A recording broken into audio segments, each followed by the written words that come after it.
Namaskar to everybody. Today I will discuss house rent allowance of the government employees, and it is the latest one according to the 7th Pay Commission. Please watch this video till the end. You will get complete information about house rent allowance. So my channel name is Asit Government Rule Guru. Please subscribe my channel. First one I will discuss about eligibility of HRA, eligibility of house rent allowance.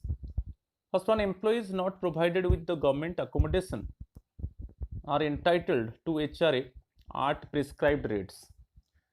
जो भी government employees को government accommodation नहीं मिलेगा, government का quarter facility नहीं मिलेगा, उसको prescribed rate से HRA प्राप्त होगा.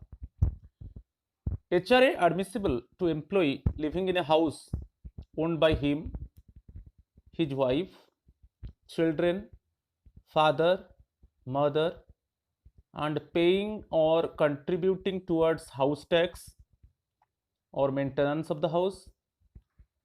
Also admissible if he owns a house but lives in a rented house.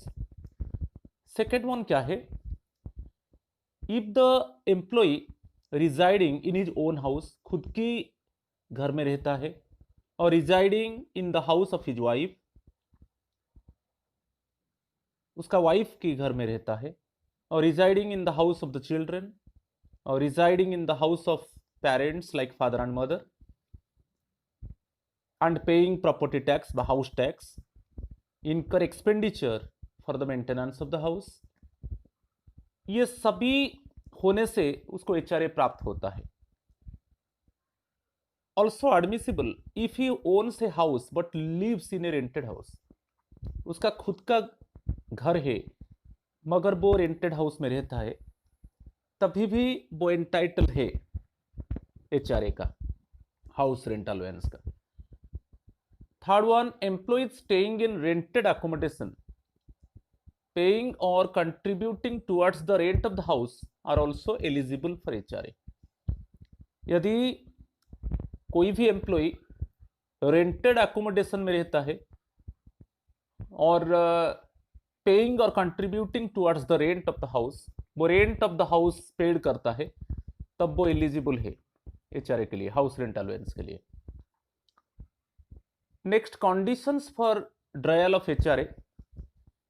A certificate to the effect that the employee incurs some expenditure on rent or contributes to rent or pays or contributes towards house or property tax or maintenance of the house must be submitted. Employ एक certificate submit करता है, उसको submit करना पड़ता है. The employ must submit a certificate and in this certificate it must be mentioned that the employee pay property tax, incur expenditure for the maintenance of the house, contributing towards house, contributes to rent or pays the rent. ये सब mention होना चाहिए. जो certificate submit करेगा उसमें mention होगा कि वो प्रॉपर्टी टैक्स दे रहा है, वो मेंटेनेंस ऑफ द हाउस के लिए खर्च कर रहा है, हाउस के लिए कंट्रीब्यूट कर रहा है, हाउस रेंट पे कर रहा है. ये सब मेंशन होना चाहिए, तो उसको एक सर्टिफिकेट सबमिट करना होता है. अभी चलेंगे रेट्स ऑफ HRA. तो rates of HRA basically allowed from 1st July 2017. Basically in 7th Pay Commission from 1st July 2017 government modified new rates of HRA. वो देखेंगे अभी क्या गवर्नमेंट मॉडिफाई किया. एक सिटीज के लिए HRA 24% and minimum HRA is 5400. जो HRA परसेंटेज है एक सिटीज के लिए 24% है, और 5400 से कम HRA नहीं होगा. मिनिमम HRA 5400 होगा एक सिटीज में. वाई सिटीज में 16%, मिनिमम HRA इज 3600. उससे 3600 से कम HRA प्रदान नहीं किया जाएगा। और जेड सिटीज के लिए HRA percentage it is 8% and minimum HRA is 1800। ये बहुत इंपॉर्टेंट है, इसको याद रखना है। Next one, when dearness allowance crosses 25%, जब DA 25% को क्रॉस कर जाता है तब HRA मॉडिफाई हो जाता है। एक सिटीज में 27%, वाई सिटीज के लिए 18% एंड जेड सिटीज के लिए 9%। मगर यहां पर याद रखना, ये जो रेट फिक्स होता है ये बेसिक पे के ऊपर होता है। बेसिक पे जो पे मैट्रिक्स में होता है उसमें dearness allowance, non practising allowance, कोई भी स्पेशल अलाउंस इसमें शामिल नहीं होगा। जो बेसिक पे मैट्रिक के हिसाब से होगा उसके हिसाब से HRA फिक्स किया जाता है। तो इसलिए मैं क्लियरली मेंशन किया HRA आज परसेंटेज ऑफ बेसिक पे। तो बेसिक पे के ऊपर HRA प्राप्त होता है। तो ये जो बेसिक पे में हम कोई भी अलाउंस को ऐड नहीं करेंगे, इंक्लूड नहीं करेंगे। ठीक है, अभी 25% के ऊपर हो गया। जब DA 25% को क्रॉस करता है तब एक सिटीज में 27% हो जाता है HRA रेट, वाई सिटीज में 18%, जेड सिटीज में 9%। ठीक है, फिर again when dearness allowance crosses 50%, जब डियरनेस अलाउंस 50% को क्रॉस कर जाता है तब एक सिटीज में जो रिवाइज्ड HRA परसेंट है 30% हो जाता है, वाई सिटीज में 20% एंड जेड सिटीज में 10%। इसको बहुत इंपॉर्टेंट है, HRA रेट को याद रखना है। और जो HRA रेट जो फिक्स होता है वो बेसिक पे के ऊपर होता है। It is HRA percentage of BP, it is basic पे। The term basic pay means the pay drawn in the prescribed pay levels in the pay matrix and does not include dearness allowance, non-practicing allowance NPA, military service pay MSP and other type of special pay। ये कोई भी allowance और special पे उसमें include नहीं होता है basic पे में। क्लियर? अभी देखेंगे list of classified cities of cities classified into 3 groups. Okay, एक सिटीज में कौन सा सिटी आता है हम देखेंगे, हैदराबाद, अहमदाबाद, ग्रेटर मुंबई, चेन्नई, दिल्ली, बैंगलोर, पुणे, कोलकाता। जो यूए है वो urban agglomeration. Urban agglomeration it is outskirt of the city, city के बाहर कुछ एरिया को उसमें इंक्लूड किया जाता है। इसमें याद रखना है, मैं क्लियरली मेंशन कर दिया, urban agglomeration is a continuous urban spread constituting a town and its adjoining outgrowths। इसमें all places with a municipality corporation, cantonment board और notified town area committee etc. ये सब सम्मिलित होता है। तो याद रखना है, basically outskirt of the city को भी लिया जाता है। क्लियर? क्लास वाई सिटीज में देखेंगे अंडमान एंड निकोबार आइलैंड्स, पोर्ट ब्लेयर। आंध्र प्रदेश और तेलंगाना इट इज विजयवाड़ा, वारंगल, विशाखापट्टनम, गुंटूर, नेल्लोर। आसाम गुवाहाटी। अरुणाचल प्रदेश में कोई वाई सिटीज नहीं है। बिहार पटना, चंडीगढ़, छत्तीसगढ़ दुर्ग, भिलाई, नगर, रायपुर। दादरा एंड नगर हवेली नहीं है, डामन एंड दीव नहीं है। देन दिल्ली, देन गोवा, गुजरात में राजकोट, जामनगर, भावनगर, वडोदरा, सूरत। हरियाणा में पंचकुला। हिमाचल प्रदेश में नहीं है। जम्मू एंड कश्मीर श्रीनगर, जामू। झारखंड जामशेदपुर, धानबाद, रांची, बोकारो। कर्नाटक बेलगांव, हुबली, धारवाड़, मंगलोर, मैसूर, गुलबर्गा।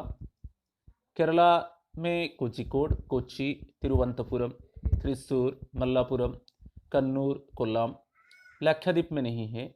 मध्य प्रदेश ग्वालियर, इंदौर, भोपाल, जबलपुर, उज्जैन। महाराष्ट्र अमरावती, नागपुर, औरंगाबाद, नासिक, भिवंडी, सोलापुर, कोल्हापुर, वसई विरार सिटी, मालेगांव, नांदेड़, वागला, सांगली। मणिपुर में नहीं है। मेघालय शिलंग, मिजोरम नील, नागालैंड नील, उड़ीसा कटक, भुवनेश्वर एंड राउरकेला, पुडुचेरी, पंजाब अमृतसर, जालंधर, लुधियाना। राजस्थान बीकानेर, जयपुर, जोधपुर, कोटा, आजमर सिक्किम, अजमेर, सिक्किम में नहीं है। Tamil Nadu it is Salem, Tiruppur, Coimbatore, Tiruchirappalli, Madurai, arrowed. Tripura में नहीं है। उत्तर प्रदेश मुरादाबाद, मेरठ, अलीगढ़, आगरा, बरेली, लखनऊ, कानपुर, इलाहाबाद, गोरखपुर, वाराणसी, सहारनपुर, फिरोजाबाद, झांसी। उत्तराखंड में देहरादून, वेस्ट बंगाल में आसनसोल, सिलीगुड़ी, दुर्गापुर। ये एक वाई सिटीज ये सब है। जो दिल्ली एक सिटी में आपको इंक्लूड करना है फरीदाबाद, गुड़गांव, गाजियाबाद, नोएडा। जो आसपास जो एरिया है दिल्ली का वो भी एक सिटी के अंदर आता है। क्लियर? फरीदाबाद, गुड़गांव, गाजियाबाद, नोएडा बहुत इंपॉर्टेंट है। और जो बाकी जो सिटीज बचा उसको जेड सिटीज में हम लेंगे। Next one, HRA with reference to place of duty. Actually HRA is admissible to the employee on related to the place of duty, not to the place of residence. जो HRA प्रदान किया जाता है employ को उसका place of duty के हिसाब से किया जाता है, रेसिडेंस के हिसाब से नहीं।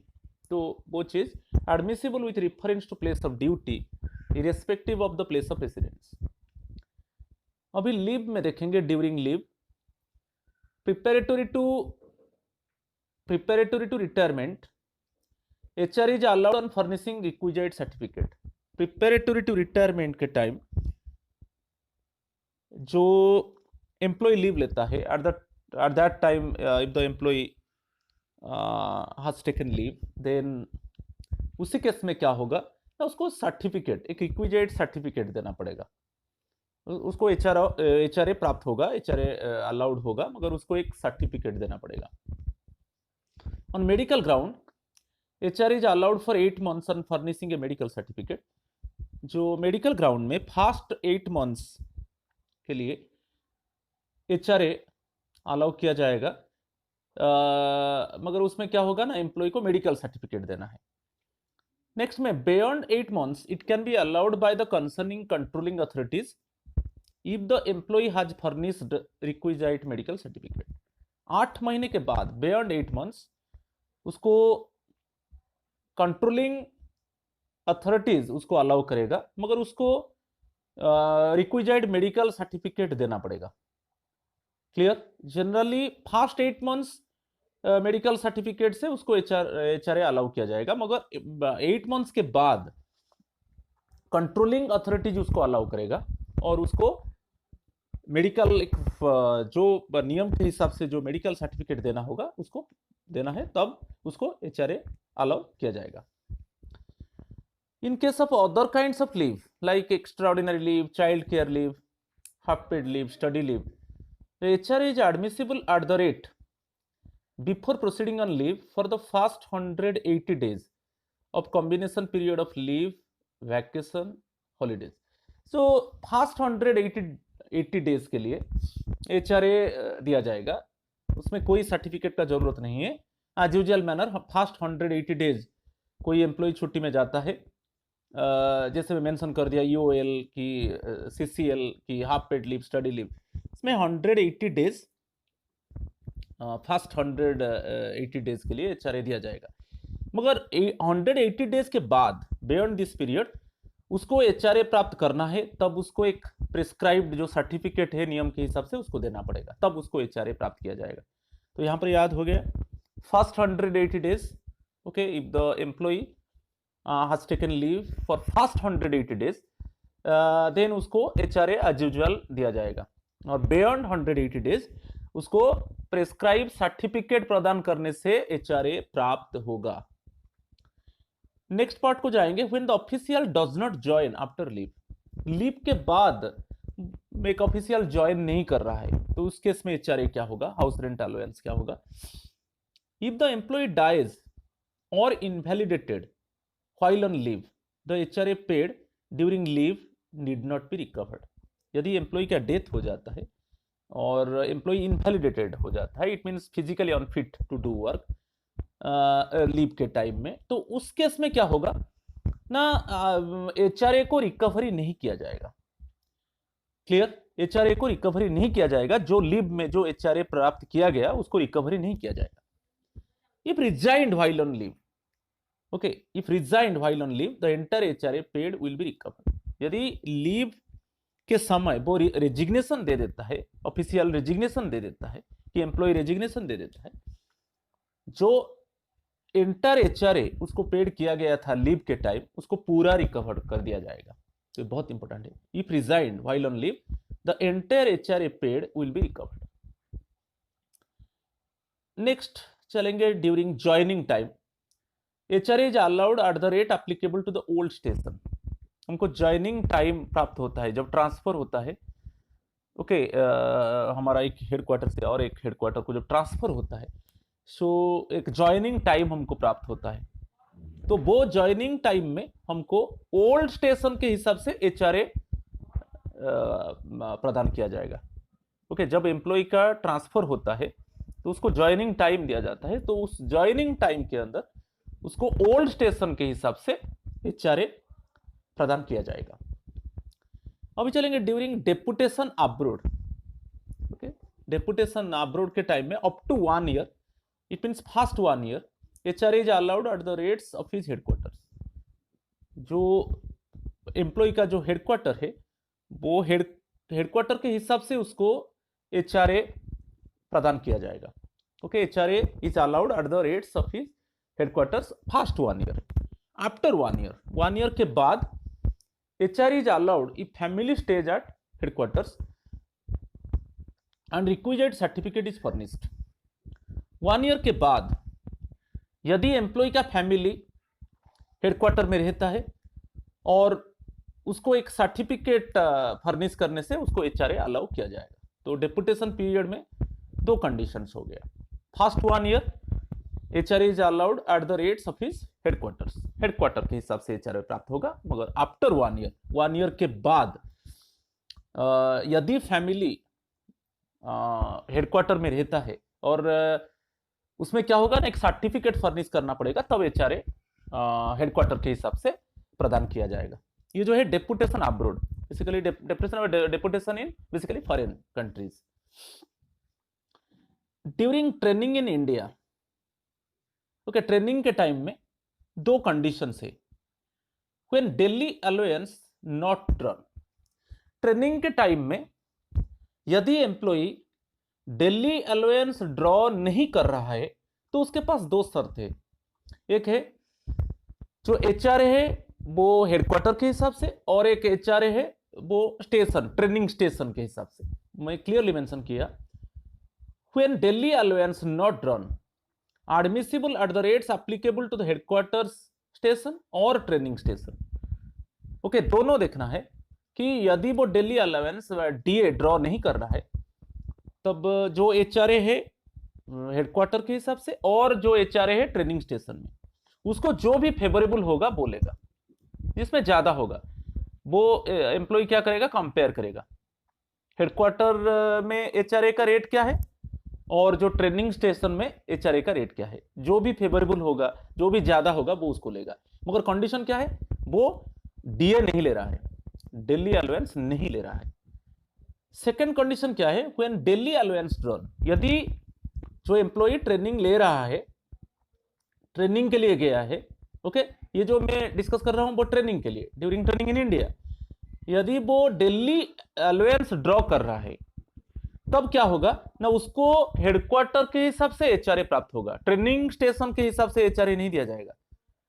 यहां पर ऑप्शन नहीं है। यदि वो डेली अलाउंस ड्रॉ कर रहा है तब उसको उसका हेडक्वार्टर के हिसाब से एचआरए प्राप्त होगा। और हम जानते हैं कि डेली अलाउंस मैक्सिमम कितना दिन तक होता है, 180 डेज। 180 डेज के बाद डेली अलाउंस नहीं दिया जाता है। मगर यहां पर डेली अलाउंस नहीं दिया जाएगा after 180 days, but as usual manner उसको एचआरए प्रदान किया जाएगा। तो second condition, when daily allowance drawn admissible at the rates applicable to the headquarters only, even when no DA is drawn for the period beyond 180 days. Then अभी चलेंगे during training abroad. पहले हम discuss कर दिया during training in India, अभी during training abroad. HRA will be allowed at the rate applicable to headquarters.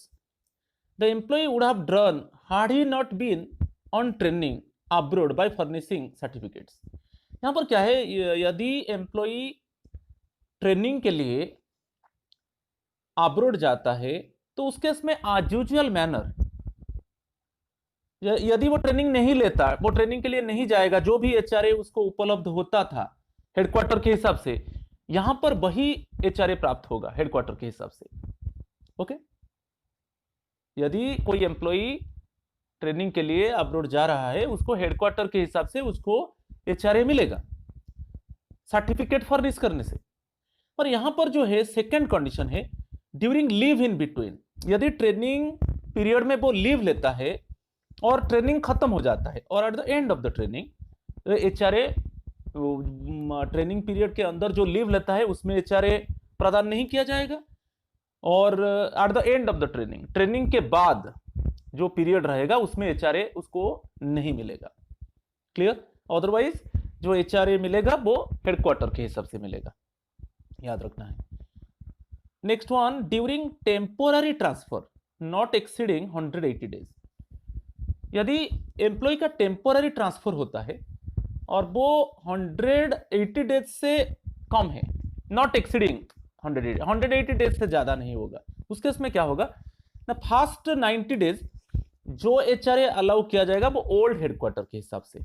Clear? HRA allowed at the rates of old headquarters. मगर 90 days के बाद, after 90 days जो HRA मिलेगा उसको new headquarter के हिसाब से मिलेगा। After 90 days HRA will be with reference to new headquarters. अभी हम चलेंगे परमानेंट ट्रांसफर। ये तो टेम्पोररी ट्रांसफर हो गया, नॉट एक्सीडिंग 180 डेज। अभी चलेंगे permanent transfer. If retains government accommodation at the old station, HRA at the new station will be allowed for 8 months only. यदि गवर्नमेंट एम्प्लॉई ओल्ड स्टेशन में government accommodation return किया है, तब new station में उसको HRA 8 months के लिए मिलेगा, 8 मंथ्स से ज्यादा नहीं। HRA eight the new station will be allowed for 8 months only. मगर यहां पर कंडीशन क्या है, यदि employee government accommodation old station में रिटर्न किया है तब उसको न्यू स्टेशन में 8 मंथ्स के लिए एचआरए अलाउ किया जाएगा, 8 मंथ से ज्यादा अलाउ नहीं किया जाएगा। मगर यहां पर कंडीशन क्या है ना, एम्प्लॉई गवर्नमेंट अकोमोडेशन रिटर्न किया है ओल्ड स्टेशन में। सेकेंड ऑप्शन क्या है, if not in occupation of government accommodation in old station and not allotted accommodation in new station and leaves family at the old station, HRA is allowed under। Second condition में क्या है, old station में वो government accommodation occupied नहीं किया है, उसको new station में उसको अकोमोडेशन अभी तक अलॉटमेंट नहीं किया गया है, और मगर कंडीशन क्या है, फैमिली अभी ओल्ड स्टेशन में है। तो सेकंड कंडीशन जो है, ओल्ड स्टेशन में गवर्नमेंट अकोमोडेशन ऑक्यूपाई नहीं किया है, न्यू स्टेशन में उसको अकोमोडेशन अलॉट नहीं किया गया है, मगर उसका फैमिली ओल्ड स्टेशन में है, उस केस में एचआरए क्या होगा ना, first 2 months for the first 2 months assuming charge at the new station at the rate drawn at the old station. यहां पर जो फर्स्ट 2 मंथ्स है उसको ओल्ड स्टेशन के हिसाब से एचआरए प्राप्त होगा। फॉर नेक्स्ट 4 मंथ्स और till the end of academic year whichever is later, जो भी for the next 4 months और till the end of the academic year whichever is later, इसमें क्या होगा ना, कंडीशन क्या है ना, at the rate drawn at the old station or the maximum rate allowed at the new station for residence taken on rent whichever less। ये case में जो फर्स्ट 2 मंथ्स तो ओल्ड स्टेशन के हिसाब से एचआरए मिलेगा, जो नेक्स्ट 4 मंथ्स और till the end of the academic year whichever ever इज लेटर, इस केस में क्या होगा ना, हम दोनों को कंपेयर करेंगे, ओल्ड स्टेशन का एचआरए और जो न्यू स्टेशन में मैक्सिमम रेट अलाउ किया गया है फॉर रेंटेड अकोमोडेशन और the maximum rate allowed at the new station for residence taken on rent, तो उसमें जो कम होगा व्हिच एवर इज लेस, तो old station, okay, old station का एचआरए और न्यू स्टेशन में जो मैक्सिमम रेट अलाउ किया जा रहा है जब वो एम्प्लॉई रेंट में अकोमोडेशन फैसिलिटी लेता है, जो उसमें दोनों में जो कम होगा, लेस होगा, उसी को ही कंसिडर किया जाएगा। ठीक है, ये बहुत इंपॉर्टेंट है। Next one, no HRA if occupying government accommodation. यदि गवर्नमेंट अकोमोडेशन मिलता है, गवर्नमेंट क्वार्टर फैसिलिटी मिलता है, वहां पर HRA प्रदान नहीं किया जाएगा। तो यहां पर कंडीशन क्या है देखेंगे, HRA not admissible to those provided with government accommodation. Okay, जब भी एम्प्लॉइज को गवर्नमेंट क्वार्टर दिया जाता है तब उसको HRA एडमिसिबल नहीं होता है।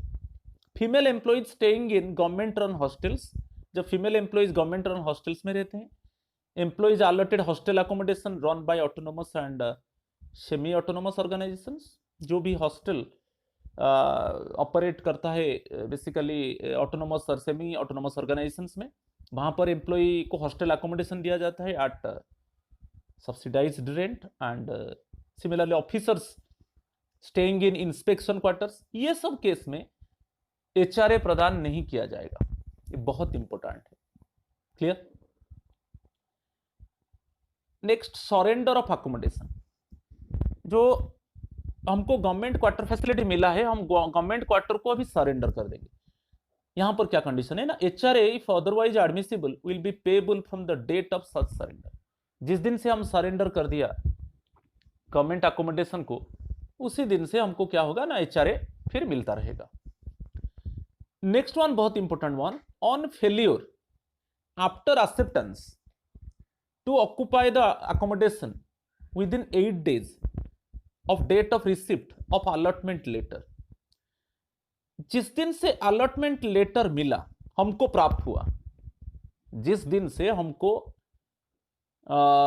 जो अलॉटेड अकोमोडेशन का लेटर प्राप्त हुआ, हम रिसीव किया, फिर उसके बाद क्या हुआ ना, हम जिस दिन से हमको अलॉटमेंट लेटर हम रिसीव किया, क्लियर, तो उसका 8 days के अंदर, उसके 8 days के अंदर सपोज हम मना कर दिया कि हमको गवर्नमेंट अकोमोडेशन नहीं चाहिए, वहां पर क्या कंडीशन है, वो बहुत इंपॉर्टेंट है। ऑन फेल्यूर आफ्टर एक्सेप्टेंस, हम एक्सेप्ट किया जो अलॉटमेंट लेटर है, हमको गवर्नमेंट अकोमोडेशन अलॉटमेंट लेटर को हम रिसीव किया, मगर जिस दिन से रिसीव किया उसी दिन से आपको काउंट करना है with in 8 days। With in 8 days हम क्या किया ना, रिफ्यूज कर दिया कि हम गवर्नमेंट क्वार्टर नहीं लेंगे, तो उसमें क्या है ना, हमको licence fee up to 12 days for the accommodation will be charged from the date of receipt of allotment letter.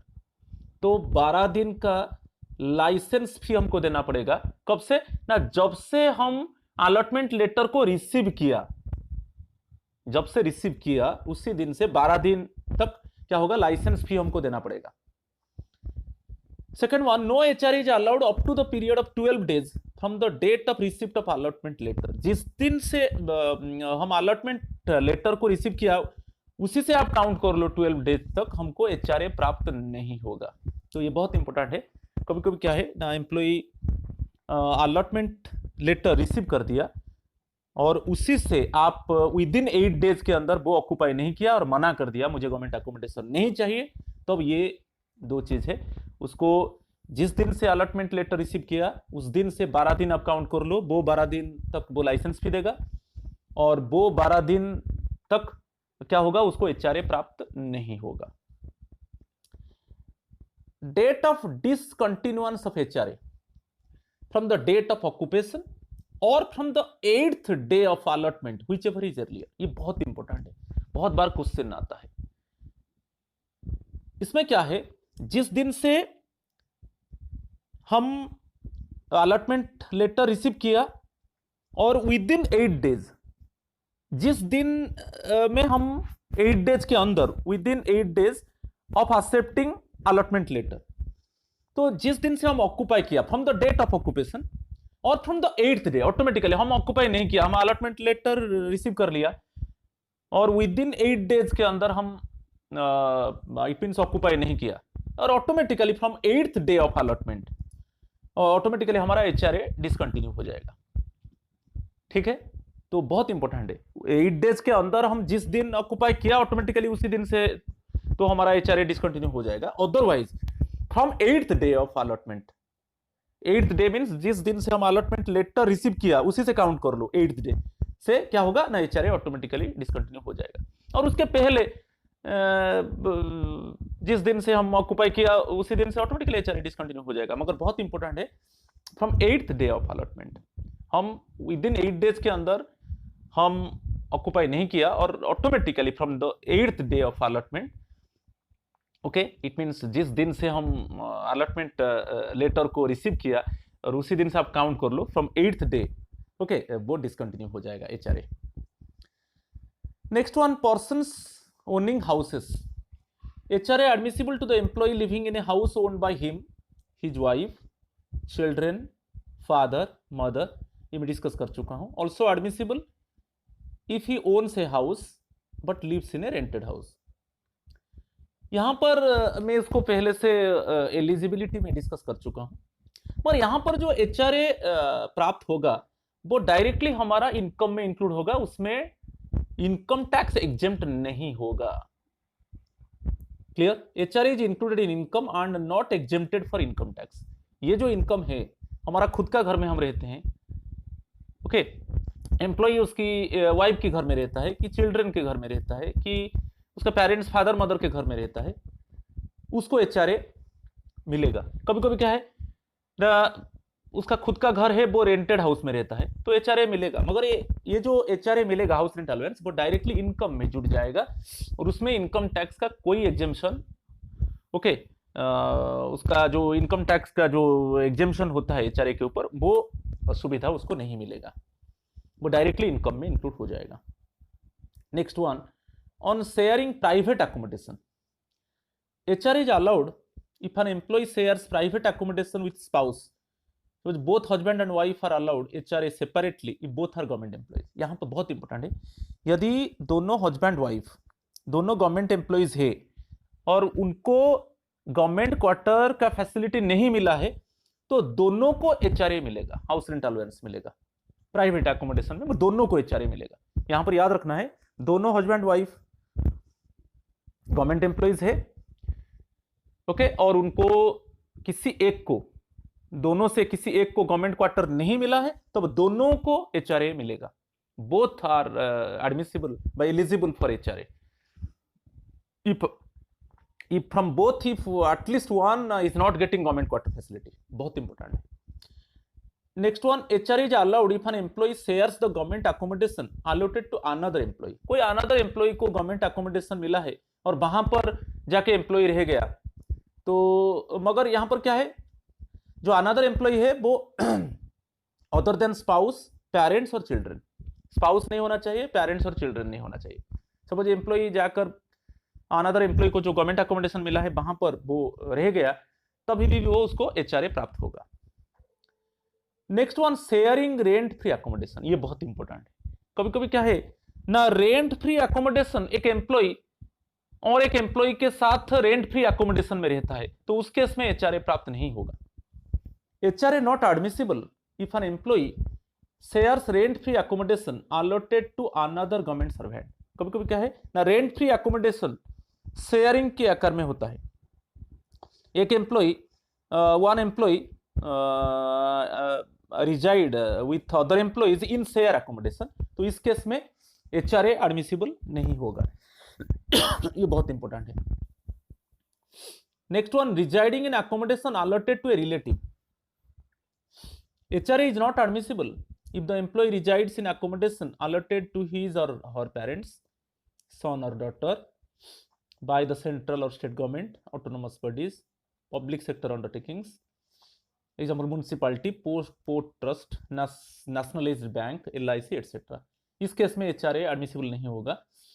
Okay, if the employee resides in accommodation allotted to his, यदि उसका पेरेंट्स को अकोमोडेशन अलॉट किया गया है उसमें employ रहता है, सन और डॉटर को कोई भी central, state government, autonomous bodies, public sector undertakings, इसमें म्यूनिसिपैलिटी हो, पोर्ट ट्रस्ट हो, नेशनलाइज बैंक हो, LIC हो, उससे क्वार्टर फैसिलिटी मिला है, वहां पर एम्प्लॉय रहता है, तो इस केस में एम्प्लॉय को एचआरए प्राप्त नहीं होगा। On allotment of government accommodation to the spouse in the same station. ये बहुत इंपॉर्टेंट है। इसमें क्या है, यदि दोनों गवर्नमेंट एम्प्लॉइज है, both husband and wife are government employees, किसी एक को गवर्नमेंट अकोमोडेशन मिलता है, सपोज हस्बैंड को अभी गवर्नमेंट अकोमोडेशन मिला तो वाइफ को एचआरए नहीं मिलेगा। यहां पर कंडीशन क्या है, both husband and wife are government employees, ठीक है। और यदि हस्बैंड को एचआरए प्राप्त हो, यदि हस्बैंड को गवर्नमेंट अकोमोडेशन मिलेगा, गवर्नमेंट क्वार्टर का फैसिलिटी मिलेगा, तब वहां पर वाइफ को एचआरए नहीं मिलेगा, और उसी केस में अल्टरनेट होगा। मगर ये लागू नहीं होगा जब both husband and wife are judicially separated one, both are government employees and both are judicially separated one, तब ये लागू नहीं होगा। क्लियर। अदरवाइज जनरली क्या होगा, ये दोनों एक ही स्टेशन में है, both husband and wife working in same station, and एक को हाँ बहुत इंपॉर्टेंट है, same station, on allotment of government accommodation to the spouse in the same station.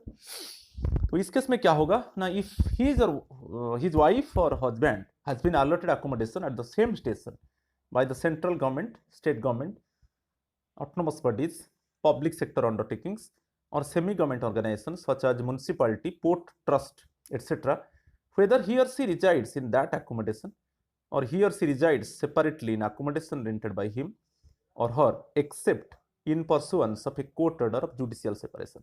ये केस में क्या होगा, यदि बोथ husband and wife are government employees and working in same station, यदि एक को गवर्नमेंट अकोमोडेशन मिलता है, ओके, देन अदर स्पाउस को एचआरए प्राप्त नहीं होगा, चाहे वो दोनों जो गवर्नमेंट अकोमोडेशन है वहां पर रहते हैं और सेपरेटली रहते हैं।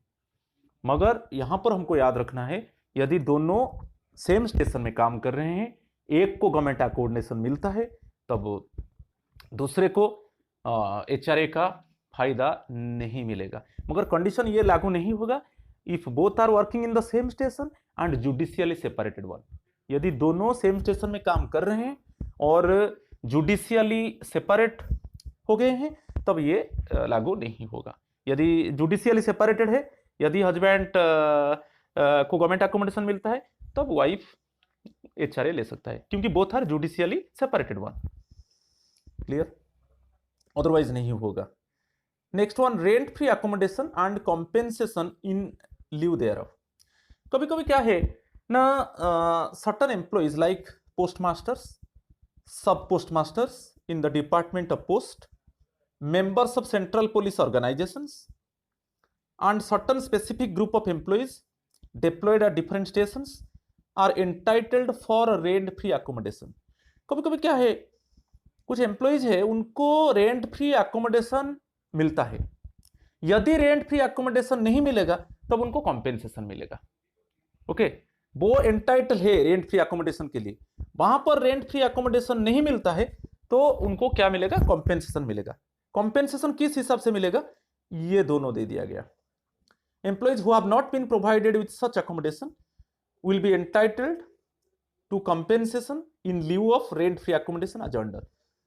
एक में the lowest amount charge as licence fee for the entitled type of accommodation, जो लाइसेंस फी जो होता है, जो lowest amount charge as licence fee वो मिलेगा, प्लस जो सिटी में एम्प्लॉय रहता है उसका जो एचआरए का रेट है वो मिलेगा। तो दोनों मिलेगा, एक है the lowest amount charge as licence fee for the entitled type of accommodation, यदि उसको रेंट फ्री अकोमोडेशन मिलता, वहां पर जो कंसेशनल लाइसेंस फी वो देता है एम्प्लॉय, तो वहां पर जो lowest amount charge as licence fee for the entitled type of accommodation plus HRA, ये दोनों मिलेगा क्षतिपूर्ति कंपेंसेशन के हिसाब से।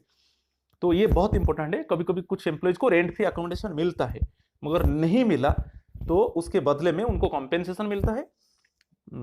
तो कॉम्पेंसेशन कैसे मिलता है ना, the lowest amount charge as licence fee for the entitled type of accommodation plus जो सिटी में एम्प्लॉय है उसका एचआरए जो है, ये दोनों मिलेगा। ठीक है। Benefit of two HRAs, basically north east region, central government employees posted to the specified states or union territories, basically northeast states and Andaman and Nicobar Islands, Lakshadweep and Ladakh, from outside the northeast region, who are keeping their families in rented houses or in their own houses will be entitled to HRA admissible to them at the old station at revised rates with effect from 1st July 2017, and also at the rates admissible at the new place of posting in case they live in hired private accommodation, irrespective of whether they have claimed transfer travel allowance for family or not, subject to the condition that hired private accommodation or owned house at the last station of posting is put to bona fide use of the members of the family. तो यहाँ पर क्या है, basically two benefit of 2 HRAs north east region.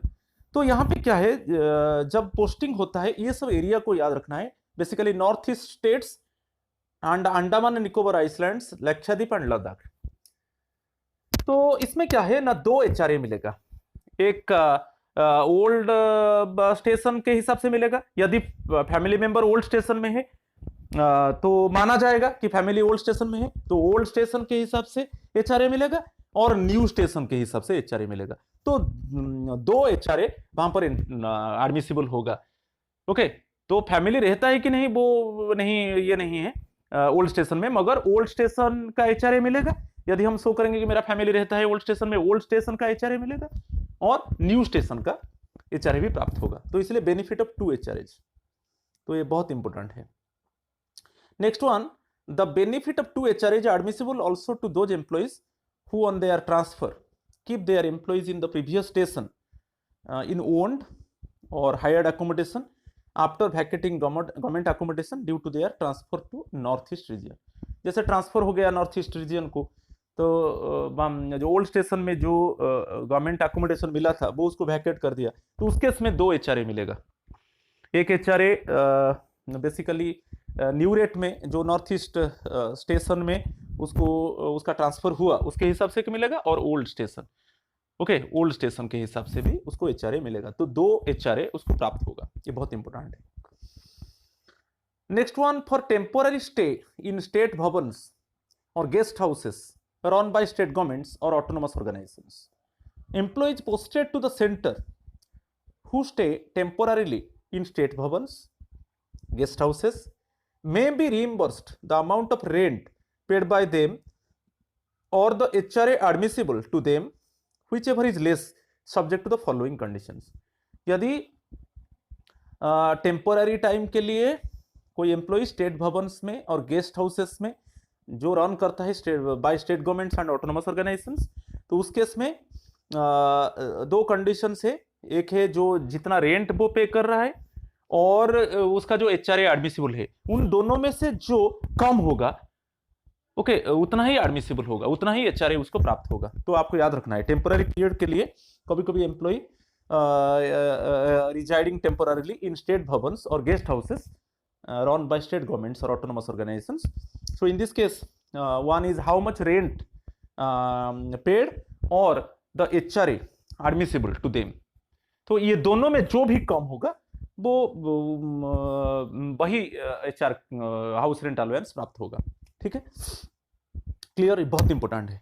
तो temporary period के लिए हम guest house और स्टेट भवन में रहेंगे टेम्पोररी पीरियड के लिए, तो उस केस में क्या होगा ना, दोनों कंपेयर करना है कि कितना रेंट पेड किया जाता है और HRA उस जिस सिटी में है, तो वो एक सिटी में है कि वाई सिटी में है कि जेड सिटी में है, देखना पड़ेगा जो रेट है, और HRA जो रेट के हिसाब से HRA मिलेगा, और दोनों में से जो कम होगा उसके हिसाब से HRA प्रदान किया जाएगा।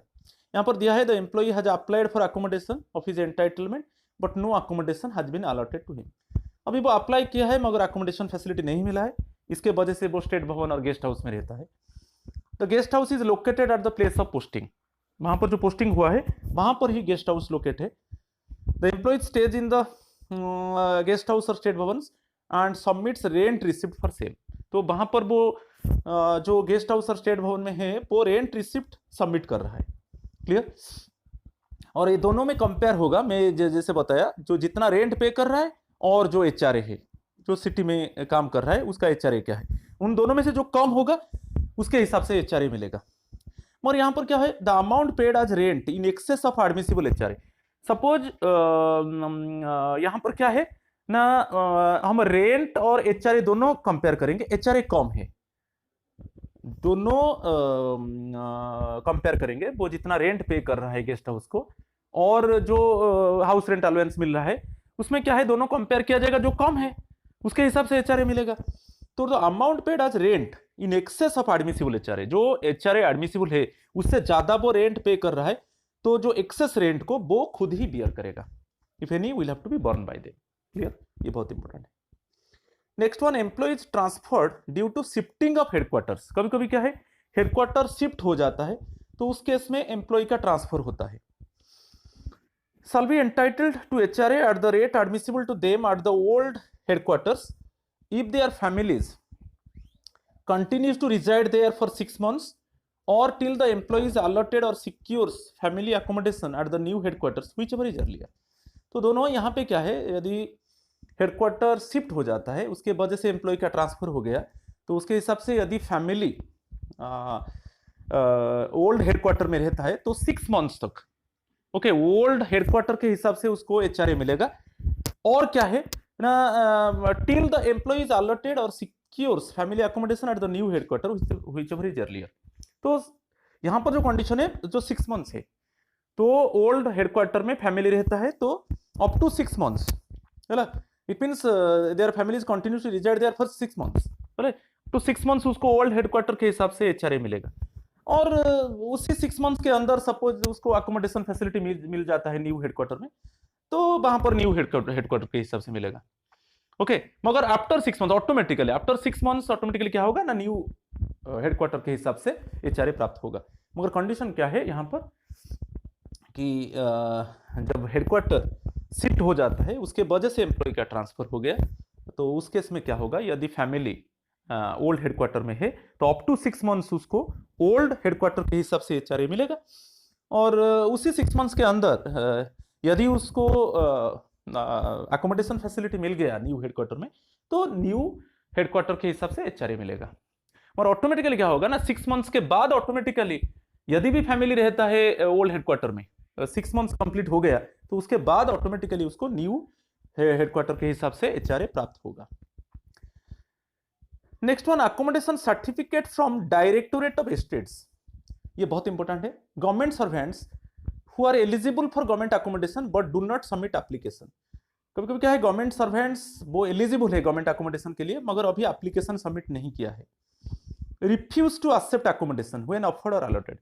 यदि उसको अकोमोडेशन फैसिलिटी ऑफर किया गया और अलॉट किया गया मगर वो रिफ्यूज किया, वो अकोमोडेशन को एक्सेप्ट करने के लिए रिफ्यूज किया।